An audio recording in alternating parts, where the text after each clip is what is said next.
I'm James Chow. Thank you for joining us. NATO Chief Anders Fogh Rasmussen says multiple launches of Scud-type missiles have been detected inside Syria this week.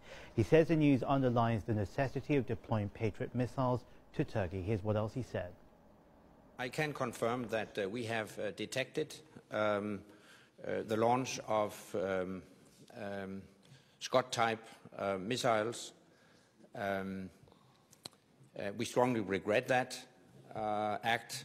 I consider it acts of a desperate regime approaching collapse.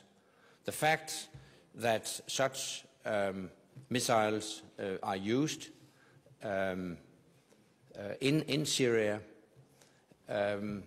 emphasizes the need for effective defense and protection of our ally Turkey.